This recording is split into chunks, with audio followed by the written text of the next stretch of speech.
My cousin, a teen female, has been staying with my mom and stepdad because one of her parents had a medical emergency and will need rest and care for about a month.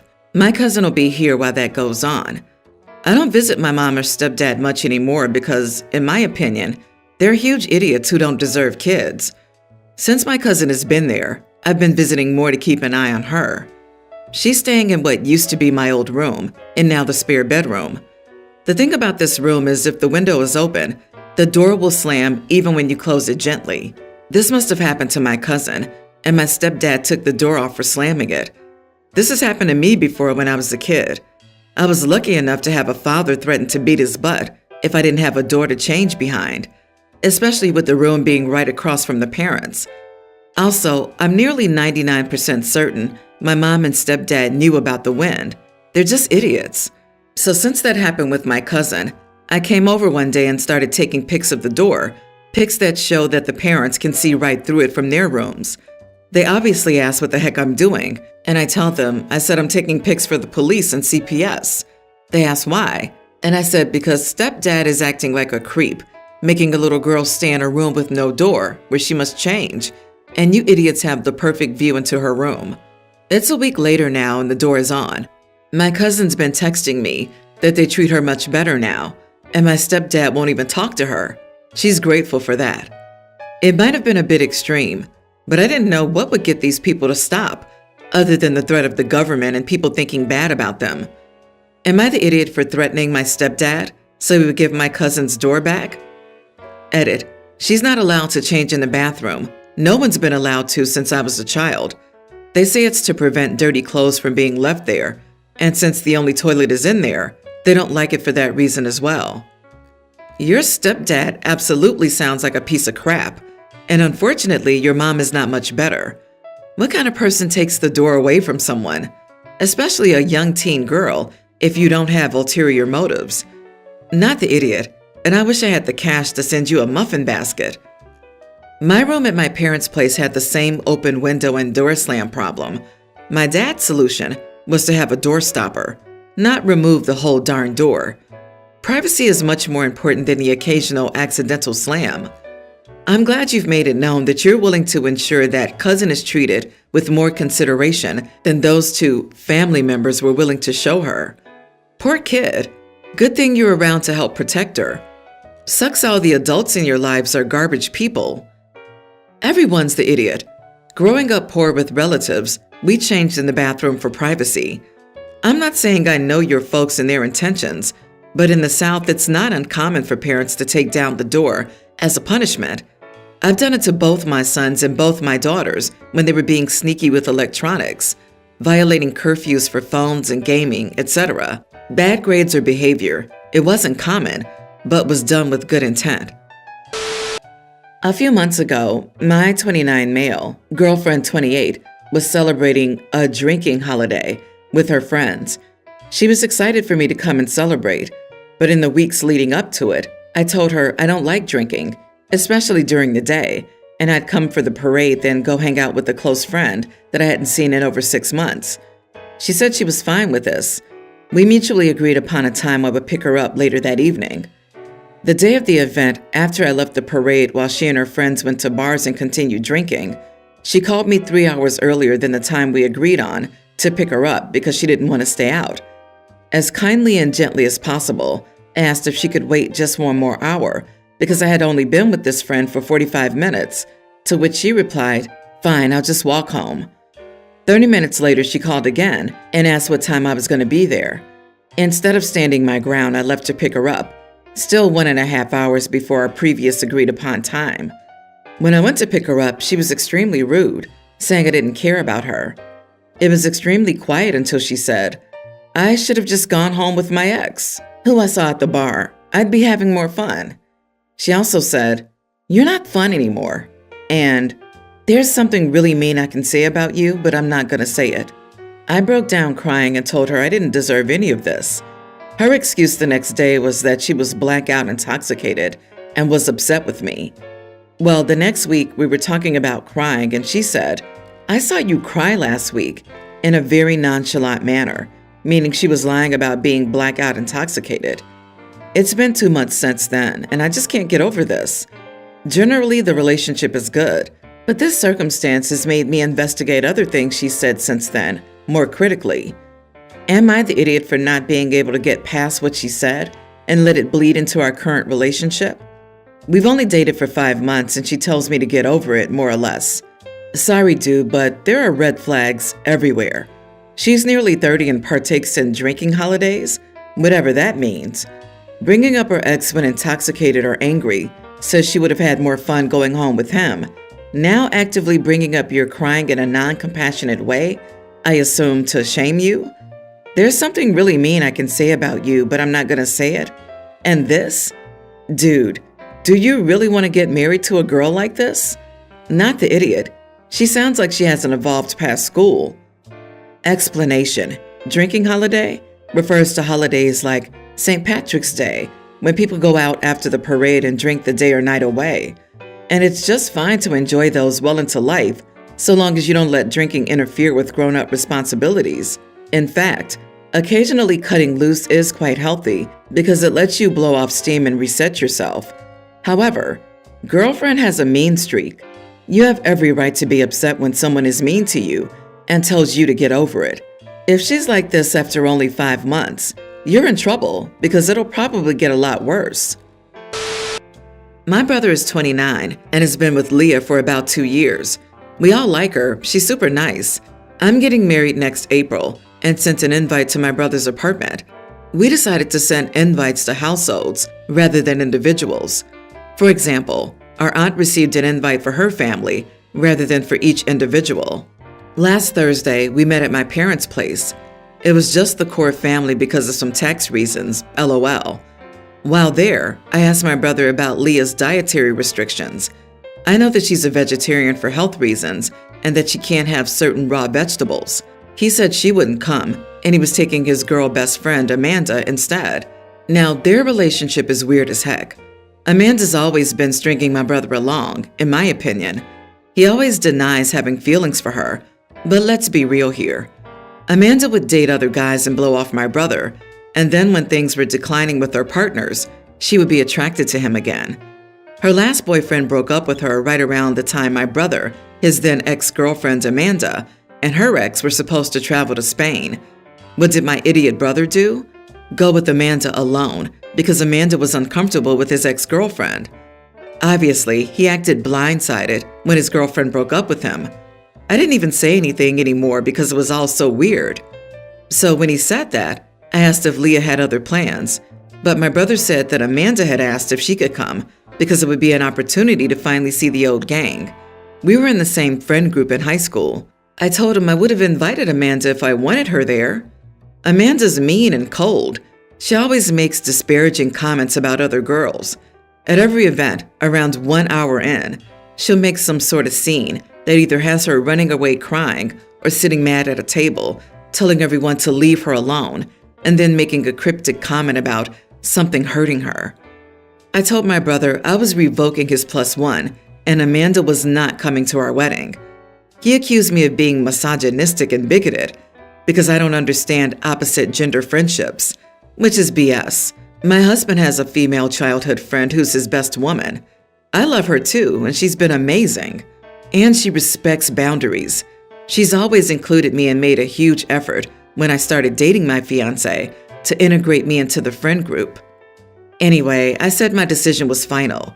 He could take it or leave it, but I would be inviting Leah myself because I like her. He screamed at me and told me to keep out of his business. I said to get rid of his weird feelings for Amanda. He's mad at me. My dad said it was none of our deal. My mom is furious with my brother. So, am I the idiot? Your brother's a real idiot. He'll be single again very soon, unless he learns to consider and appreciate his partners. Based on his reaction to Princess Amanda not being invited, I don't see that happening. But quite apart from that, you can disinvite unpleasant people from your wedding. Brother can pound sand, not the idiot. But, just to be safe, tell Leah she's invited even if she's not with your brother anymore at the time of the wedding. Because let's be real here, she can do a lot better. And it's just a matter of time before she realizes that and dumps him. Let Leah have a +1 so she can enjoy herself. That would make her feel truly welcome. Your brother is a major idiot, and I don't blame you at all for not wanting his side piece at your wedding. I also wouldn't blame you if you didn't want him at your wedding. I, 47 female, was married for 21 years with 3 kids, 1 male teen, 1 female teen, and a young male teen, when my husband died from a stroke.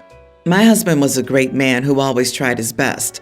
He always had his heart set on being an entrepreneur, but struggled with making tough business decisions. 2 years before the stroke that killed him, he had another stroke, and that made him prone to impulsive decisions. He hired a friend, a lousy bookkeeper, who gave him further bad advice. My husband insisted I stop working when our youngest son was born. Before that, I worked part-time as a receptionist and then helped him with administrative tasks. Co-signed on business loans I didn't fully understand and was on a business bank account.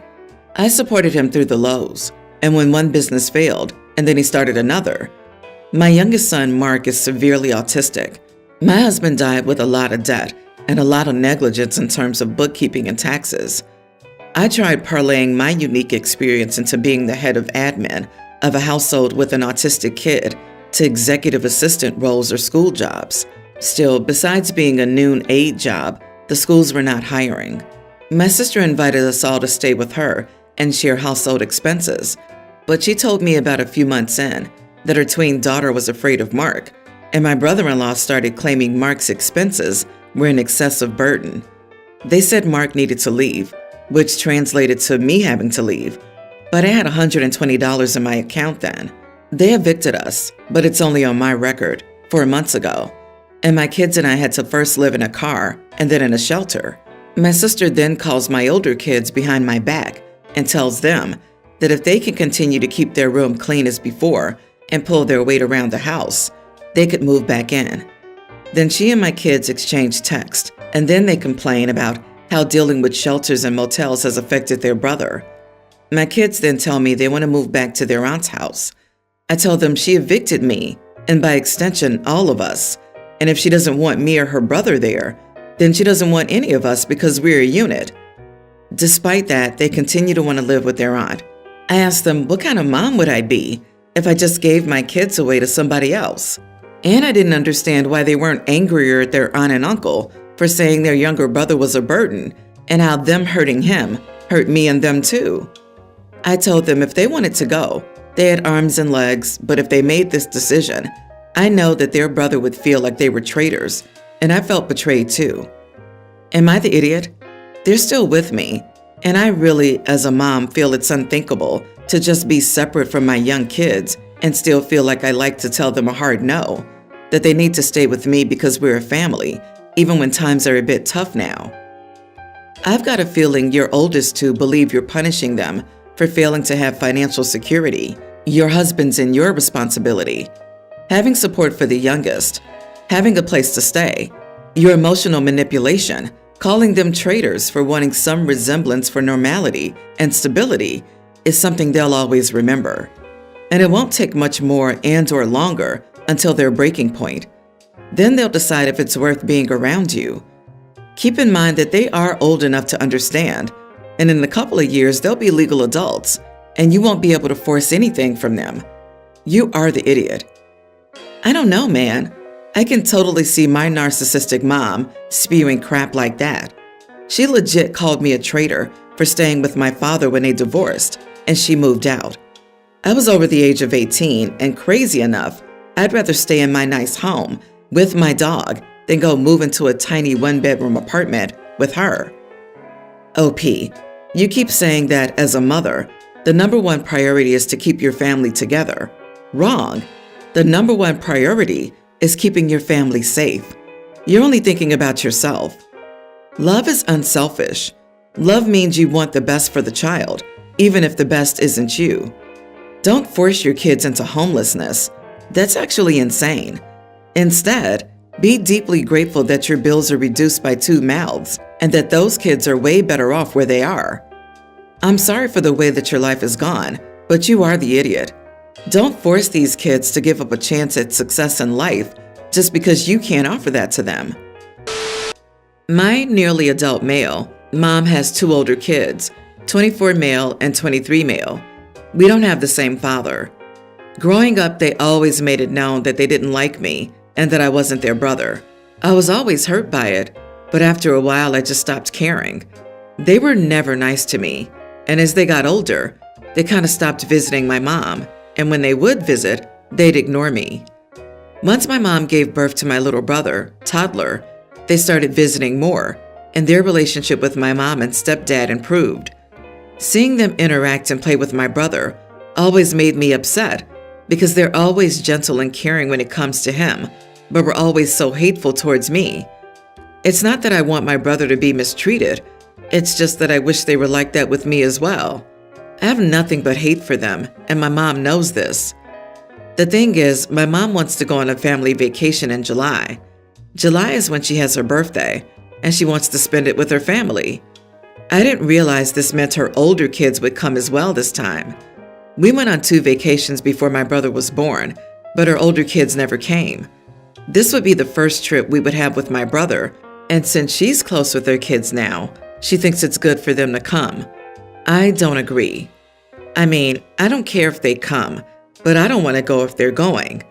My mom's husband backed me up at first because they weren't nice to him either, but when my mom became upset, he kind of changed his mind and started backing her up, asking me to reconsider. I again told them no. My mom told me that she wanted all of her kids to come along, but I told her that I wasn't going on a trip with people who literally made me miserable growing up. She told me that she could ask them to apologize for how they treated me, but in my eyes, no apology would ever be good enough, especially if it was forced. My mom knows how they treated me growing up, and knowing that she still wants me to go with them upsets me. Mom has been crying, and my stepdad's been asking me to reconsider for my mom's sake. He told me that he doesn't want them to come either, but he's doing it so my mom can be happy. I want my mom to be happy, but I don't see why I have to go. Am I an idiot for not wanting to go on a family vacation? She told me that she can ask them to apologize for how they treated me. Now she wants them to apologize? Not the idiot. Why didn't she intervene when you were growing up? They abused you 11 years before she even realized and still did nothing? She's a terrible, terrible mother, OP. It doesn't matter how much you think you love her. She's been a really bad mother to you. She can keep her guilt tripping and crocodile tears. You should do the same she did when her children abused you. Nothing. Tell her to get over it and be sorry if she thinks her feelings are hurt. Also, she should be ashamed of herself for having so many children and still being a terrible mother.